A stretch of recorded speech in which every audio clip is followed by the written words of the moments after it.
I'm Tanner, 33, a web developer who recently moved back to my hometown in Nebraska after spending years building my career in Boston. When my father unexpectedly passed away, I returned to help with family matters. My older brother Marcus inherited our childhood home and suddenly started charging me rent to stay there. I noticed how much he'd changed after getting the house becoming cold, calculating, and materialistic. Yesterday, things reached a breaking point when Marcus cornered me in the kitchen. "Pay my fee, or get out of my house," he yelled, face red with anger. So I handed him an envelope. Before I tell you what happened when my brother opened that envelope, drop a like and let me know where you're watching from. Growing up in our middle-class neighborhood in Lincoln, Nebraska family meant everything. Our modest two-story home on Maple Street wasn't fancy, 4 bedrooms, a slightly outdated kitchen, and a sprawling backyard with a workshop where Dad spent his weekends. That workshop was sacred ground where my father Richard taught me everything from basic carpentry to life lessons about integrity and hard work. "Always do right by people," Tanner, Dad would say, while sanding down a piece of oak. "Money comes and goes, but your word is forever." Those moments shaped who I became, the values I carried into adulthood. My relationship with Dad was always easy. We connected through shared interests in building things, fishing at Henderson Lake, and cheering for the Cornhuskers. Marcus, 5 years my senior, had a more complicated dynamic with our father. Where I absorbed Dad's practical wisdom, Marcus seemed to resist it, constantly challenging Dad's old-school mentality with his own ambitions for something bigger than our humble life in Nebraska. After high school, I headed to Boston University for computer science, while Marcus stayed local, jumping between business ventures that never quite took off. I landed a position with Tech Fusion, a growing software company, and built a comfortable life in Massachusetts. I'd fly home for holidays and occasional weekends, maintaining those family connections despite the distance. 3 years ago, Dad called with news that changed everything: stage 3 pancreatic cancer. I immediately arranged to work remotely for 2 weeks every month, splitting my time between Boston and home. Those 18 months of Dad's illness brought us closer than ever as I accompanied him to treatments, organized his medications, and simply sat beside him watching old Western movies when his energy was low. Marcus visited sporadically during Dad's illness. Business opportunities and important meetings always seemed to take precedence. Dad never complained, but I caught the flash of disappointment in his eyes whenever Marcus canceled another visit. When Dad passed last winter, the funeral was a testament to the lives he touched. Hundreds of people from the community showed up to pay respects. Marcus delivered a polished eulogy that somehow missed the essence of who our father was. He spoke about success and legacy in terms of achievements and possessions, while Dad had always measured his life by relationships and helping others. I noticed Marcus seemed oddly detached throughout the service, checking his phone between condolences. The reading of the will brought the first surprise. Dad left the family home to Marcus as the eldest son, following an old-fashioned tradition that seemed at odds with how Dad had lived his progressive values. To me, he left his cherished collection of vintage cars, 3 restored classics he'd painstakingly brought back to life, along with some savings he'd put aside. The attorney explained Dad's reasoning. Marcus had always wanted the house, while the cars represented the countless hours Dad and I had spent together in that workshop. With my flexible remote work arrangement, I decided to take extended time in Nebraska to settle Dad's affairs properly. There was paperwork to file, accounts to close, and the cars to properly assess and register. Plus, I honestly wasn't ready to return to my Boston apartment where nothing would remind me of Dad. Initially, I felt hopeful about reconnecting with Marcus during this difficult time. Grief has a way of stripping away petty differences, and I genuinely believed we could support each other through the loss. When I mentioned staying at the house temporarily, Marcus seemed receptive. "Stay as long as you need," he said. "It's what Dad would want." Those first days back in my childhood home stirred powerful memories. The creak of the 3rd stair, the way sunlight filtered through the kitchen windows in late afternoon. Even the familiar smell of Dad's old books in the living room shelves. I found comfort in these sensory connections to our shared past. Around town, I reconnected with old neighbors and friends who shared stories about Dad. I'd never heard how he quietly paid for the Johnson family's groceries during their financial struggles, his Saturday morning habit of clearing elderly neighbors' driveways after snowfalls, the anonymous scholarship he funded at the local high school. Mrs. Abernathy from 2 doors down brought homemade bread and sat with me for hours, recounting how Dad helped her navigate widowhood after her husband's sudden passing. He checked on me every single day for 6 months, she said, dabbing at her eyes. Not many like Richard Collins left in this world. These stories reinforced my desire to honor Dad's memory properly, to ensure his legacy of kindness continued. I believed Marcus would share this sentiment once the initial shock of grief subsided. We were brothers, after all, shaped by the same good man. In the evenings, Marcus and I occasionally shared takeout dinner and cautiously navigated conversations about childhood memories, mutual acquaintances, and vague plans for the house. He mentioned ideas about renovations and property values, but changed the subject when I brought up preserving Dad's workshop. Let's keep it as a family home, I suggested one night. Maybe we could host Thanksgiving here this year like Dad always did. Marcus nodded noncommittally, but I took it as a positive sign. I was determined to be patient to rebuild our fractured relationship. We had time, I thought. We had shared history and shared blood. Most importantly, we had Dad's example of what family should mean. How terribly wrong I turned out to be. The shift in Marcus's behavior happened so gradually that I almost didn't notice it at first. Around the 2-week mark of my stay, little things began to change. He started complaining about the water bill, questioning how long my showers were. He made pointed comments about the groceries I brought home, suggesting I was taking over the kitchen with my organic vegetables and specialty coffee. "You always did have expensive tastes," he muttered one morning as I brewed coffee. The comment stung. Dad had gifted me the coffee subscription for my last birthday. Soon, passive-aggressive notes appeared around the house. "Please turn off lights when leaving rooms. Electricity isn't free. Clean shower after use. Mold problems are expensive to fix. Parking space near garage reserved for homeowner." I tried to address it directly. "Marcus, is something bothering you? If you're concerned about shared expenses, we can work out a system." "It's fine," he'd reply tersely. "Just be more considerate." Hoping to ease the growing tension, I decided to cook Dad's famous pot roast recipe, a Sunday tradition throughout our childhood. I spent the afternoon carefully preparing everything exactly as Dad had taught me, even tracking down the specific root beer brand he swore was the secret ingredient for the marinade. That evening, Marcus brought his girlfriend Heather to dinner without warning me. I'd met her briefly at the funeral, but knew little about her beyond her career in real estate and her penchant for expensive jewelry. "This island. Quaint," she said, eyeing the comfort food spread. "Marcus usually prefers dining out at Carmichael's." Carmichael's was the most expensive restaurant in Lincoln, a place Dad had considered ridiculous for what you get. Throughout dinner, Heather dropped subtle comments about freeloaders and family taking advantage. Marcus said nothing to defend me, instead nodding along as she talked about people who can't stand on their own 2 feet. "I'm actually covering my own expenses," I finally said, "and contributing to household costs." "Of course you are, sweetie," Heather replied with a patronizing smile. The next blow came when I discovered Marcus had started rearranging Dad's belongings without consulting me. The antique roll-top desk from the living room disappeared, replaced by a sleek glass console table. Dad's fishing trophies vanished from the mantel, supplanted by minimalist art pieces that Heather had selected. When I questioned him about these changes, Marcus shrugged. The house needed updating. Dad's stuff was just collecting dust. A week later, I overheard Marcus on the phone negotiating the sale of what sounded like furniture. My suspicions were confirmed when I checked the local online marketplace and found listings for Dad's antique dining set and leather armchair, complete with photographs taken inside the house. I confronted him that evening. "You're selling Dad's things without even asking me." "They're not your things to be concerned about," Marcus replied coldly. "The house and its contents came to me. You got the cars and money. That's not the point. These items have sentimental value. They're part of our family history.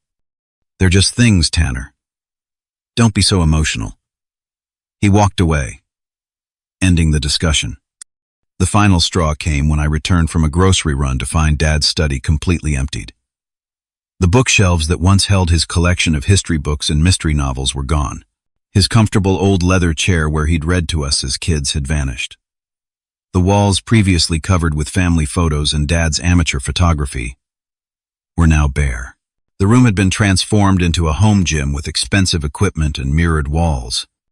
I stood in the doorway, unable to process the complete erasure of this sacred space. Dad had written his memoir in this room, helped us with homework at that desk, and nursed Mom through her final months in that leather chair before cancer took her 15 years earlier. While Marcus was out, I desperately searched through the boxes in the garage, hoping to salvage some of Dad's personal effects. In a container labeled Goodwill, I found Dad's journal, the one he'd kept faithfully for 20 years. I took it to my room, hands shaking with anger and grief. That night I read Dad's private thoughts by lamplight. The journal revealed his concerns about Marcus's materialistic values, his hopes that his eldest son would eventually embrace the importance of family over finances. Worried about Marcus, one entry read, "Another get-rich-quick scheme. Tried to discuss building something meaningful slowly. But he only sees the endgame, never the journey." The following day, I ran into our neighbor Mrs. Reynolds while collecting the mail. Her casual comment caught me off guard.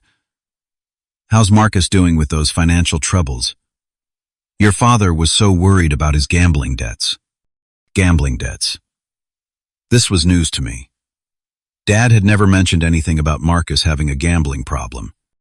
"Oh dear," Mrs. Reynolds said, noticing my expression. "I assumed you knew. Your father confided in Walter and me last summer.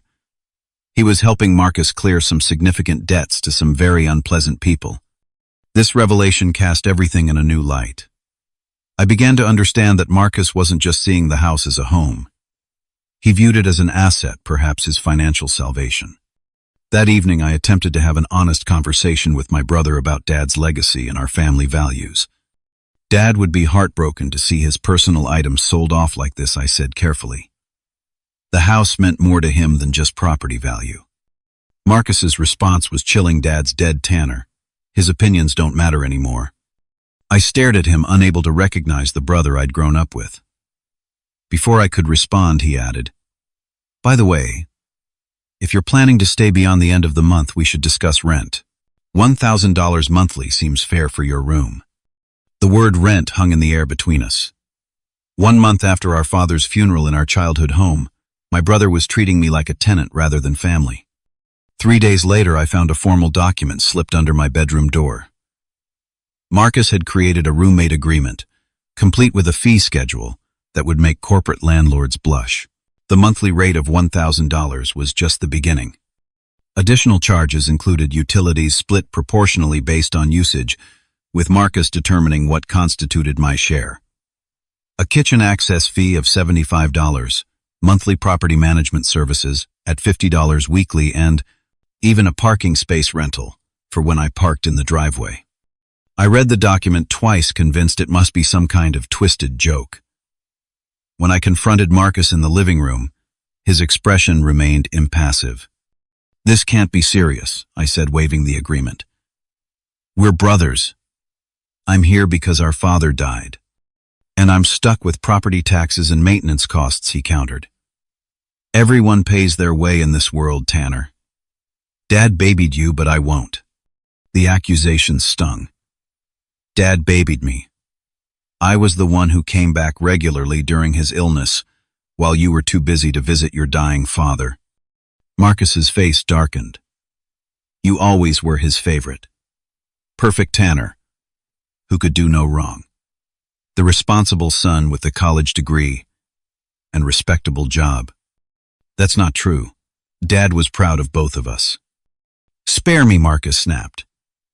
"You got to escape to Boston and build your perfect little life while I stayed here dealing with Dad's constant disappointment and outdated business advice." I tried reasoning with him.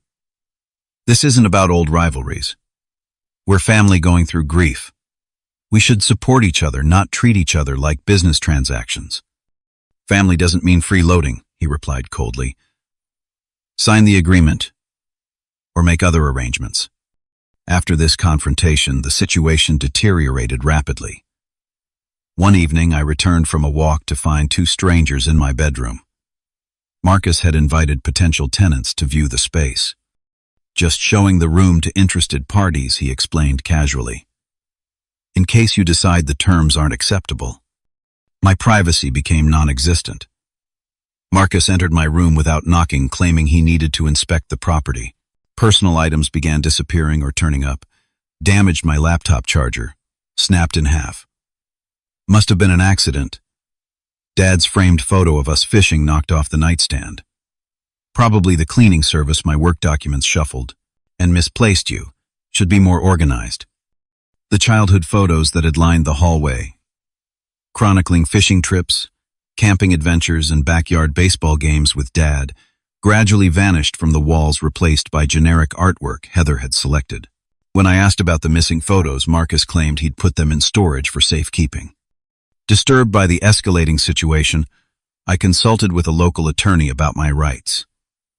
The news wasn't encouraging. Without a formal lease or proof of established residency beyond my temporary stay, my position was legally ambiguous. The attorney suggested documenting everything and trying to reach an amicable solution while looking for alternative accommodation. During this consultation, I also discovered something troubling. The attorney mentioned that Dad had a life insurance policy that should have been substantial, potentially hundreds of thousands of dollars. Marcus had never mentioned this policy despite being the executor of the estate. My childhood friend Jake, now working at Nebraska First Bank, reluctantly confirmed that Marcus had received a significant insurance payout after Dad's death. "I probably shouldn't tell you this," Jake said over beers, "but he's already blown through almost half of it. Luxury car, some high-end electronics, and a lot of cash withdrawals. Classic gambling behavior." Jake and my other friends unanimously advised me to move out and cut ties with Marcus. "Your brother's toxic man," said Mike. "My oldest friend from high school. Some relationships can't be fixed, even with family." I was torn. Walking away would mean abandoning the last connection to Dad and our family home. But staying seemed increasingly untenable. One evening, while Marcus thought I was out, I overheard a conversation between him and Heather in the kitchen. They didn't realize I'd returned early from dinner with friends. "Once we get the house to ourselves, we can start the renovations," Heather was saying. "My broker friend says with the right updates we could flip it for at least 60% more than current market value." "First, we need to get rid of my freeloading brother," Marcus replied. "And figure out what to do about those stupid cars Dad left him. The garage would make a perfect home gym once they're gone," Heather mused. "Or we could convert it to a rental unit for extra income." I slipped back outside, sat in my car, and tried to process what I'd heard. They were planning to sell our family home, the place where we'd grown up, where every corner held memories of Dad. It wasn't just about charging me rent. Marcus wanted me gone so he could erase our family's history for profit. The next blow came when I returned home from a job interview at a local tech company. I'd started exploring options for staying in Nebraska permanently, partly to keep an eye on Dad's legacy. I found my key no longer worked in the front door. Marcus had changed the locks without warning. After 30 minutes of knocking and calling his phone repeatedly, he finally answered. "Oh, security upgrade," he said nonchalantly. "Your new key is under the mat. I meant to text you." This pattern continued. My key would work for a few days, then suddenly the locks would change again. One night, after a late dinner meeting with potential employers, I found myself completely locked out with no key left anywhere. My calls went straight to voicemail. With temperatures dropping below 40 degrees and no nearby hotels with vacancies due to a state conference, I was forced to sleep in my car. The next morning, Marcus acted as if nothing unusual had happened. "You should have called Heather," he said when I confronted him, though he knew perfectly well I didn't have her number. During this period, Marcus's drinking became increasingly apparent. He'd always enjoyed beer during football games, but now I regularly found empty whiskey bottles in the recycling bin. His temper grew more volatile with each passing day, especially when he returned from his poker nights with friends. The situation reached public embarrassment when we had a shouting match in the front yard over his disposal of Dad's holiday decorations, handcrafted wooden ornaments Dad had made for every Christmas of our childhood. Several neighbors witnessed Marcus screaming that I had no rights to anything in his house. The final straw came when I discovered Dad's prized pocket watch, a family heirloom passed down from his grandfather, listed for sale online. The listing had been posted from Marcus's account with the description, "Vintage pocket watch, good condition, no sentimental value." No sentimental value. The watch Dad had carried every day of his adult life. the watch he'd shown us as children, explaining how our great-grandfather had carried it across Europe during World War I. The watch he'd promised would be shared between his sons as a symbol of our family's continuity. I saved the listing as evidence and retreated to my room overwhelmed by grief, not just for Dad but for the brother I once knew. The breaking point arrived unexpectedly on a Saturday morning. I'd gone to the garage to check on Dad's cars, which I kept covered and maintained religiously. The space felt emptier somehow. It took a moment to realize why Dad's massive workbench was gone. The custom-built oak workbench where he'd taught us both to build our first birdhouses, where he'd repaired countless neighborhood kids' bicycles, where he'd restored furniture for local charity auctions. I found Marcus in the backyard directing two men who were loading the disassembled workbench into a pickup truck. A man in an expensive jacket was counting out cash. "What are you doing?" I demanded, my voice shaking.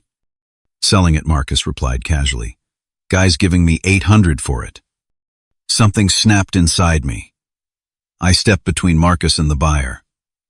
"That's not for sale. It's Dad's workbench." "It's my workbench now," Marcus countered. "My house, my property." "Sir?" I addressed the buyer directly. "That workbench has been in our family for decades. My father built it himself.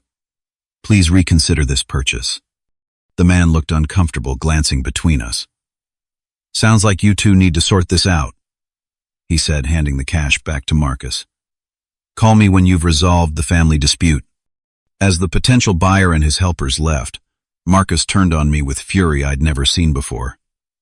"You cost me $800, he shouted, face contorted with rage. "That workbench isn't just worth money," I fired back. "It's part of Dad's legacy. It's our history." "History doesn't pay the bills," Marcus was practically spitting with anger. "Some of us have real financial responsibilities, not cushy tech jobs. If you're having money problems, we could talk about it like adults, instead of you selling off pieces of our childhood." Marcus laughed bitterly. "Talk like Dad always wanted to talk instead of actually helping. His big solution to everything was more conversation and fishing trips." "He helped you plenty," I said, thinking of what Mrs. Reynolds had revealed about the gambling debts.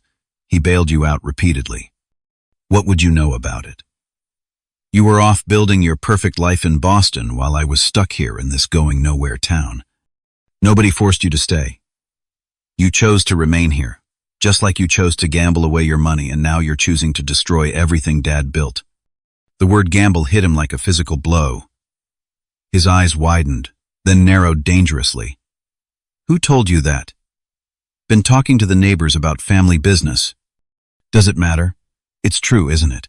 You've got a gambling problem, and now you're selling off Dad's life piece by piece to fund it." Marcus grabbed a garden rake leaning against the house and hurled it in my direction. It clattered harmlessly against the fence, but the violent gesture stunned me. "You don't know anything," he roared now, grabbing Dad's potted plants from the patio and throwing them too. Ceramic shattered soil sprayed across the lawn. Perfect Tanner with his perfect job, and Dad's unconditional approval.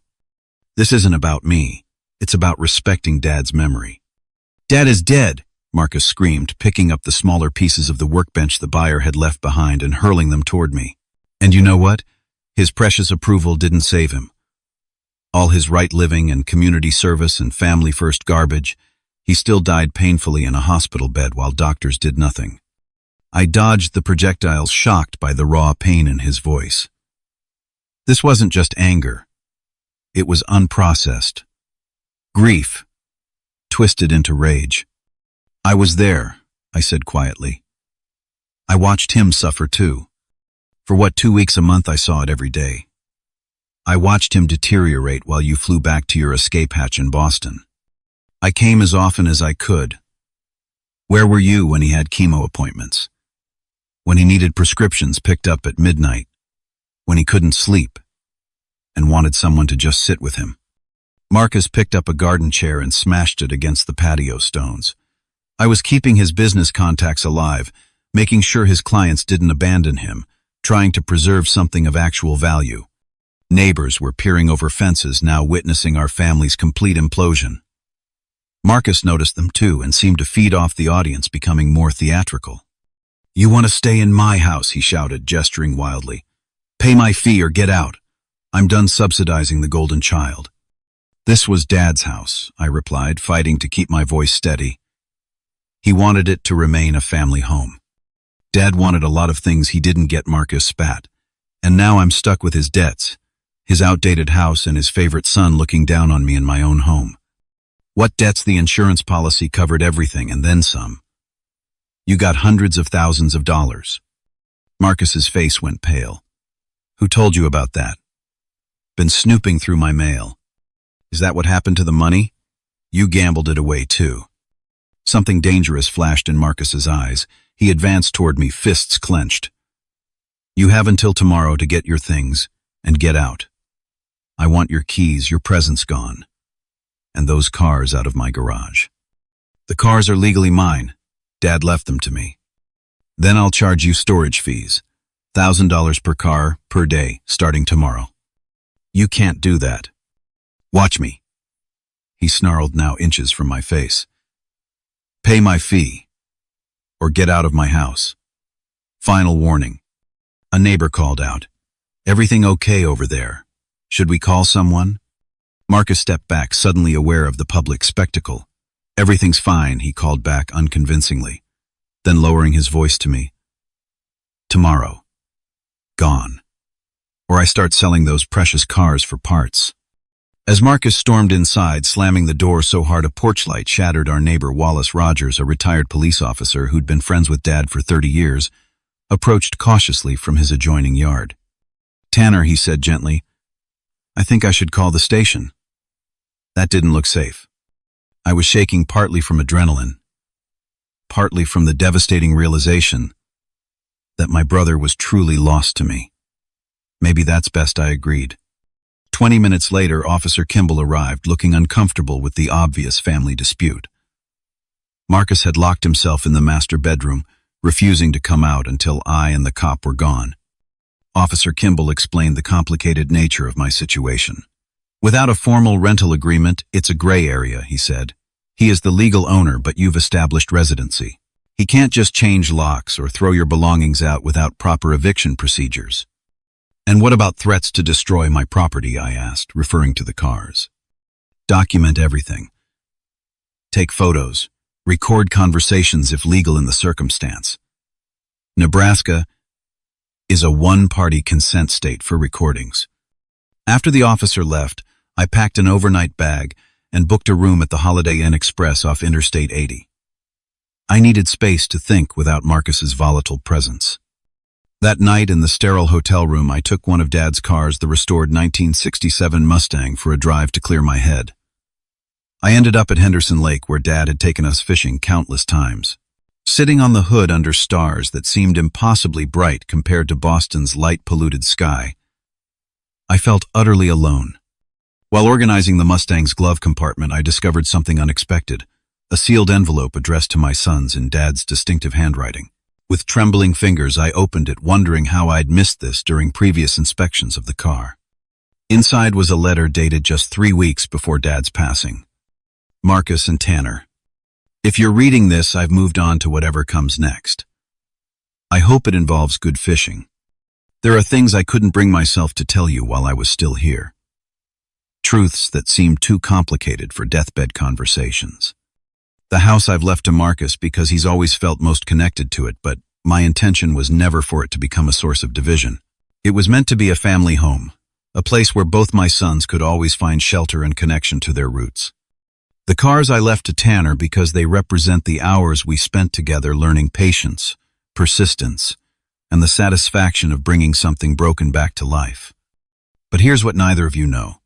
There's an additional account at First Nebraska Bank documented in my supplementary will with Harrison.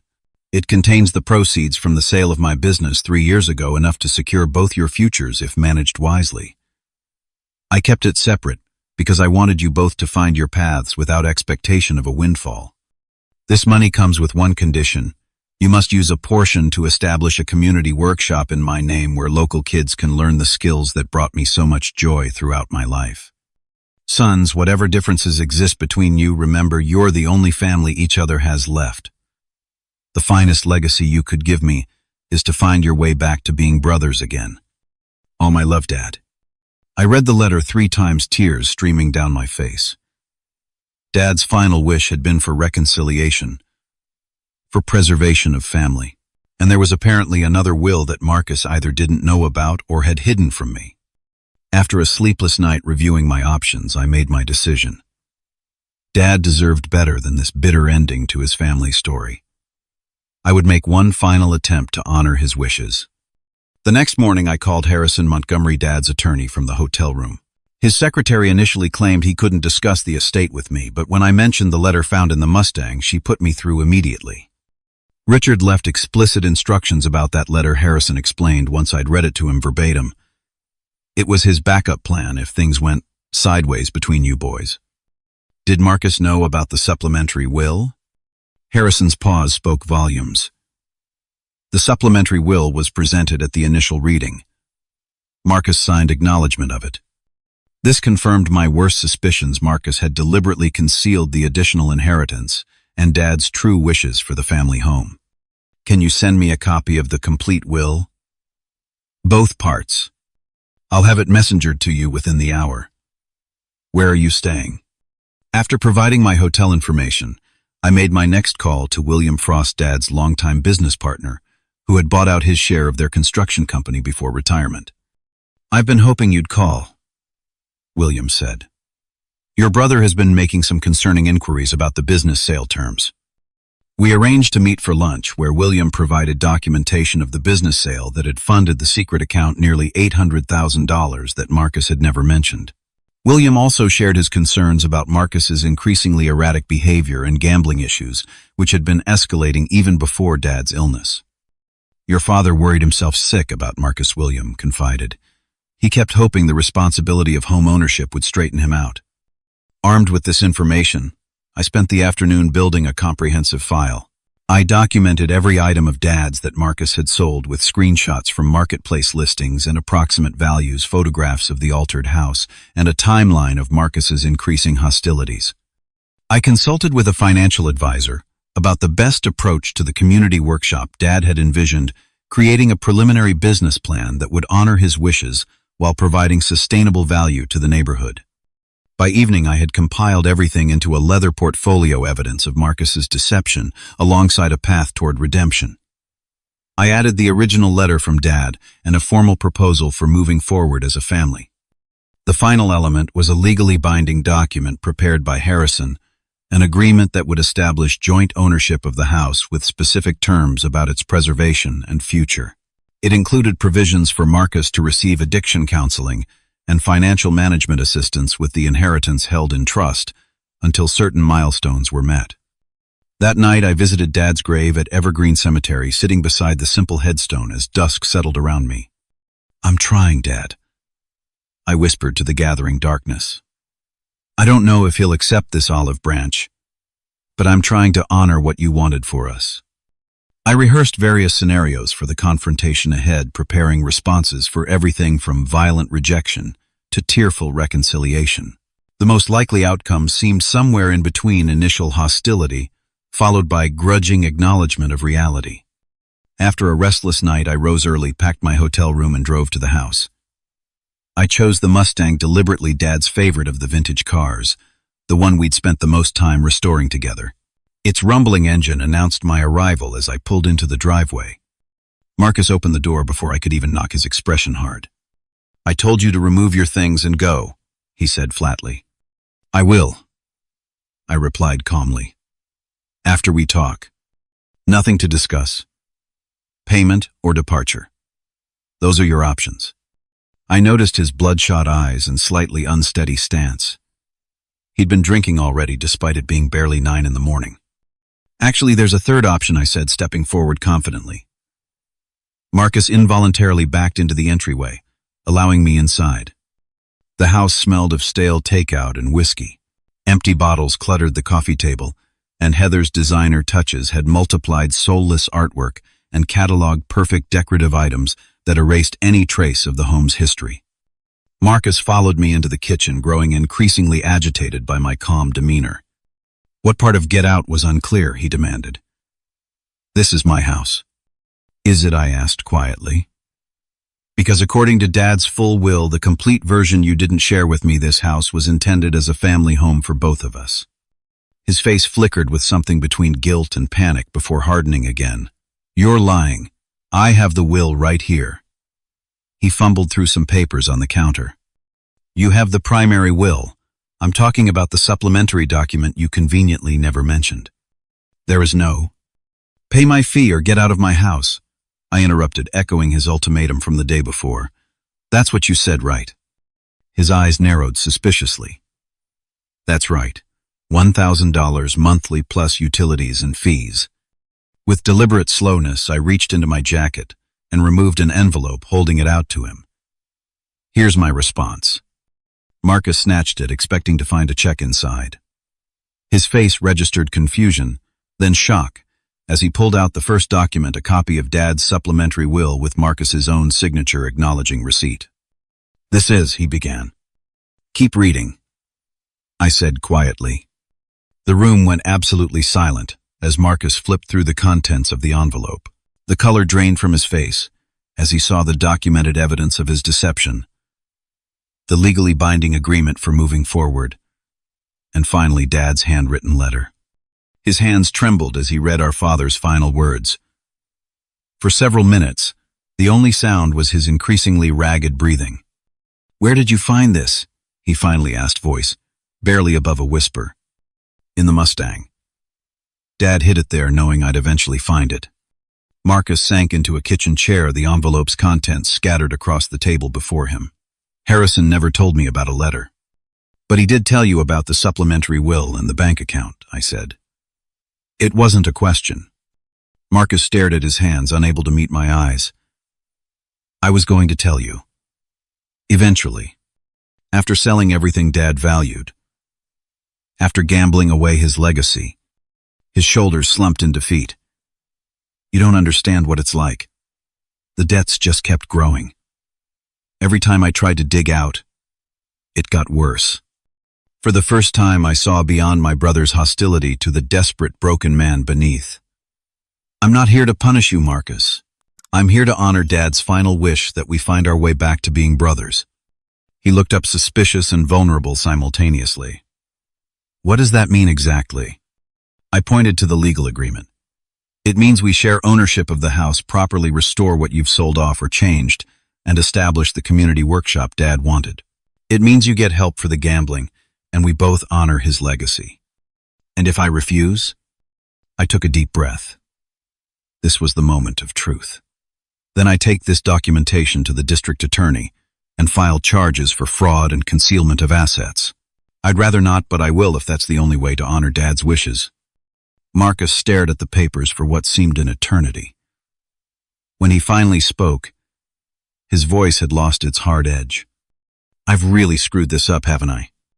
It wasn't quite an admission of guilt, but it was the closest thing to vulnerability I'd seen from him in years. We can still fix it, I said cautiously. Not everything is beyond repair. Marcus ran his hands through his hair, a gesture so reminiscent of Dad that it momentarily caught me off guard. The account. He began hesitantly. It's not all gone. I've used some more than I should have, but most is still there. This was unexpected. I'd assumed he'd depleted the entire inheritance. How much remains? I asked. About $600,000. I took cash advances for gambling debts and bought the car and some other things. He gestured vaguely around the kitchen at various high-end appliances that hadn't been there during Dad's time. I pulled out a chair across from him, sitting down deliberately. Here's what I'm proposing. We use a portion to restore the house to its original condition, Dad's furniture, his workshop, everything you've sold that we can recover. Another portion establishes the community workshop Dad specified in his letter. The remainder goes into a trust that neither of us can access without joint approval. Marcus picked up the formal agreement I'd prepared with Harrison, reading through the terms more carefully. This requires me to attend gambling addiction treatment. Yes. And financial counseling. Also, yes. He looked up, a flicker of the old Marcus visible beneath the hardened exterior. You've thought of everything. I had a good teacher, I replied, thinking of Dad's meticulous planning. What about Heather? She's invested in redesigning the house. Heather can accept the new arrangement or not. That's between you two. As if summoned by her name, the front door opened, and Heather walked in dressed immaculately in designer workout clothes. She stopped short, seeing us at the kitchen table. "I thought he was leaving today," she said to Marcus, not acknowledging me directly. Marcus looked at her, then at me, then at the papers spread between us. Something seemed to solidify in his expression, resolution replacing uncertainty. "There's been a change of plans," he said. "The house will be staying in the family, both families." Heather's perfectly sculpted eyebrows rose. "Excuse me. We discussed this, Marcus. Once your brother was gone." "I know what we discussed," Marcus interrupted. "But this is my father's house, not an investment property." "Your father left it to you," she insisted, voice rising. "To do with as you please." Actually, I interjected, sliding the supplementary will toward her. "He left specific instructions for its use."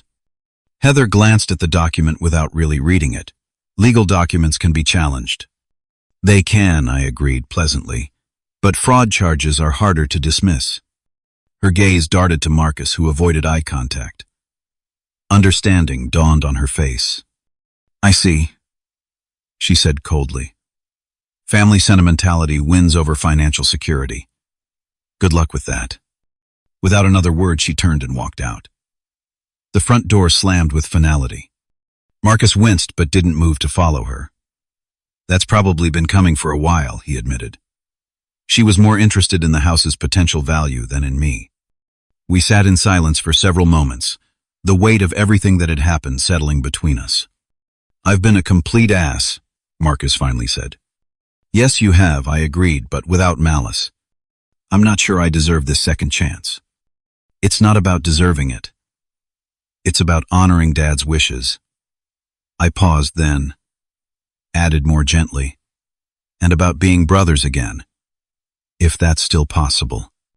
Marcus looked around the kitchen, seeing perhaps for the first time how drastically he'd altered the home we grew up in. "I don't even know where to start fixing this mess. We start with signing the agreement, then we call Harrison to release the funds properly. After that, we find a good treatment program for the gambling. And the house. One room at a time," I said. "Beginning with Dad's workshop and study." Marcus picked up a pen, hesitated over the agreement, then signed his name. As he set the pen down, something shifted in the atmosphere between us. Not forgiveness exactly, but the possibility of it. "Dad would have had some wise saying for this moment," Marcus remarked with the ghost of a smile. "Probably something about how it's never too late to do the right thing," I suggested. "Or how the hardest repairs are the most worthwhile." Marcus's voice caught slightly. That afternoon we began the practical work of reconciliation. We called Harrison, who arranged for proper access to the inheritance account with appropriate oversight. Marcus made his first appointment with a gambling addiction specialist recommended by Dad's doctor. I contacted some of the people who had purchased Dad's furniture, finding several willing to sell items back once they understood the circumstances. The most difficult conversation came when Marcus finally opened up about his gambling addiction.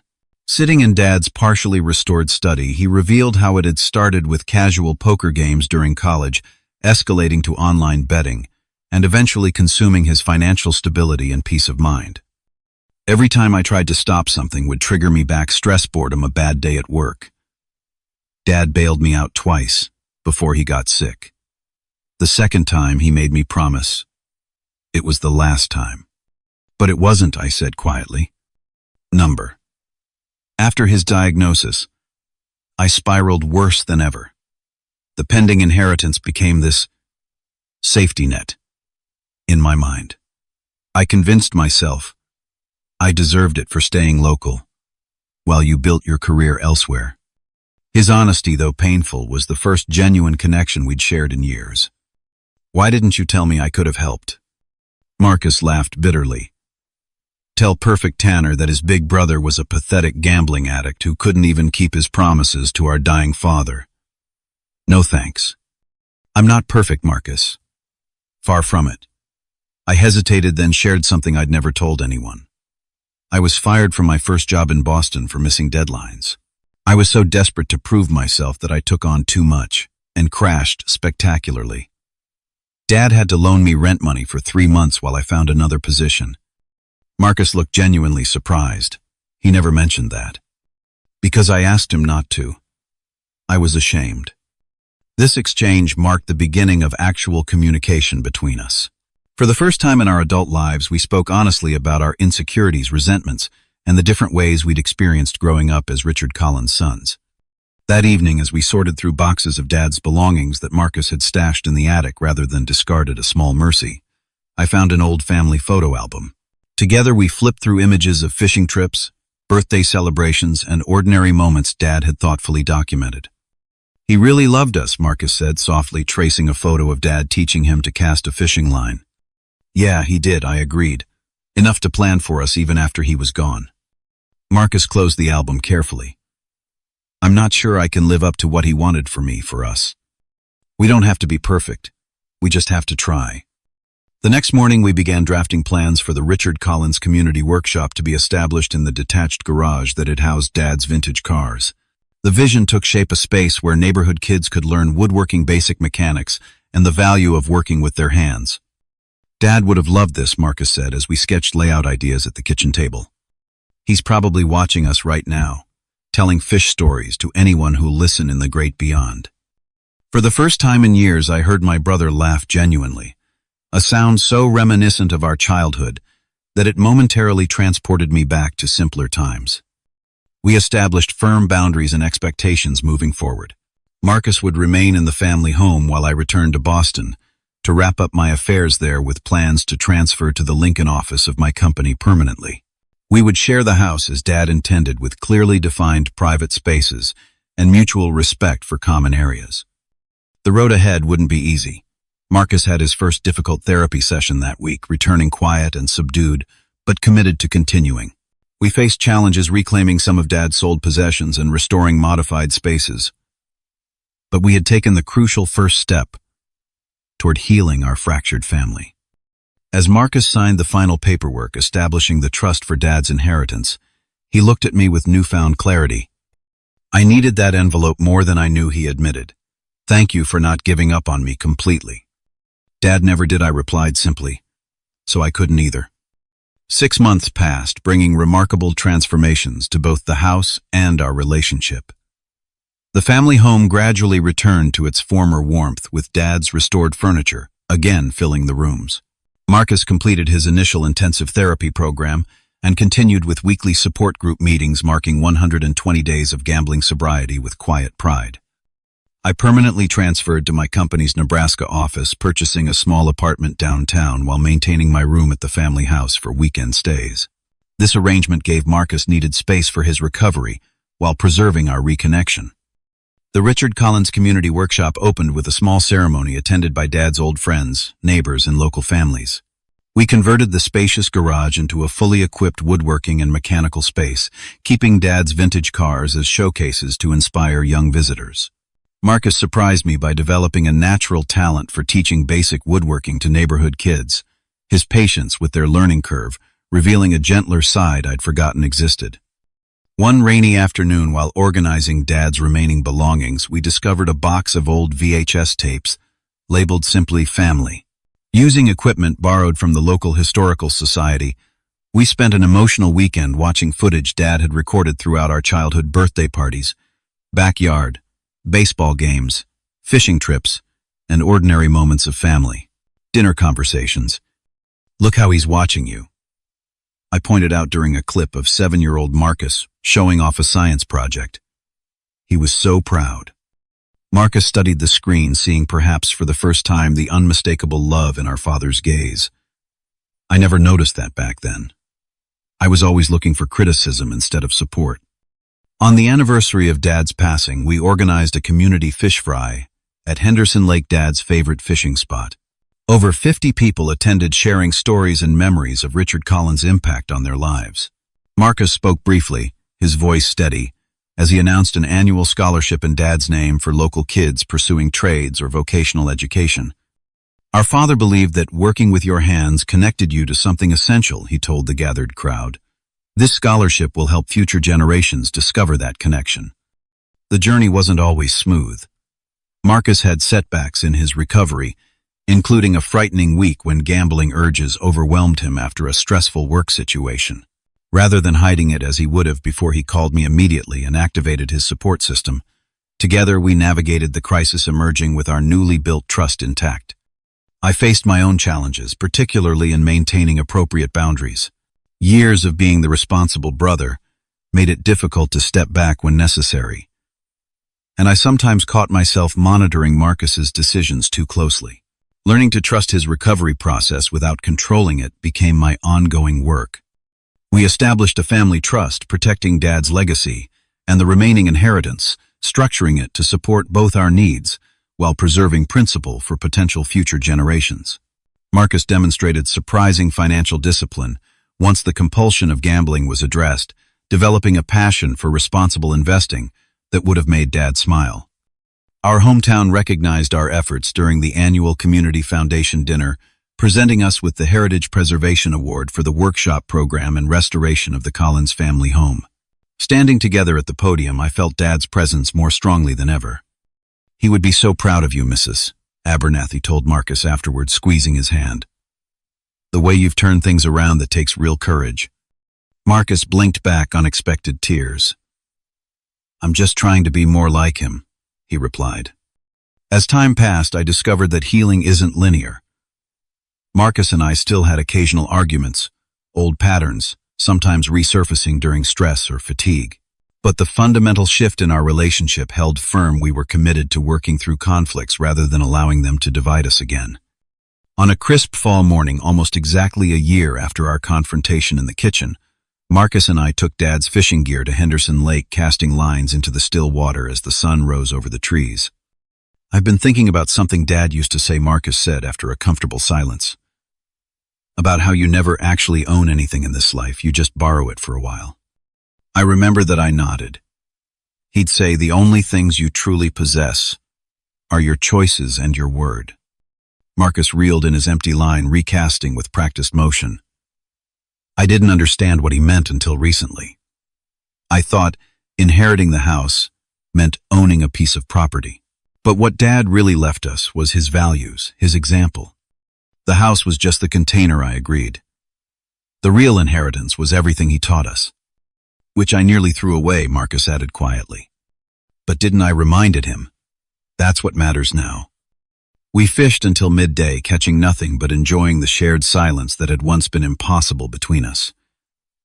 As we'd packed up the gear, Marcus handed me a small wooden box he'd crafted in the workshop. Inside was Dad's pocket watch, restored and polished. "I tracked it down from the buyer," he explained. "Took some negotiating, but I got it back. It belongs in the family." The watch gleamed in the sunlight, its solid weight in my palm connecting past to present. "Thank you," I said, simply, knowing. Marcus understood the depth behind those words. Later that evening, sitting on the back porch where Dad had taught us both to identify constellations, I reflected on the journey we'd traveled. From bitter estrangement to cautious reconciliation, we'd found our way back to something resembling family, imperfect but genuine.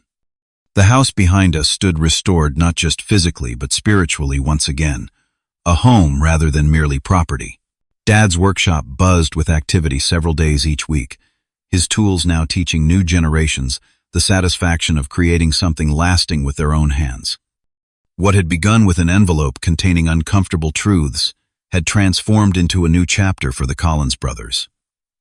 One our father would have considered his greatest success. So let me ask you this. Have you ever had to confront a family member with difficult truths? How did you balance accountability with compassion? Share your experience in the comments below.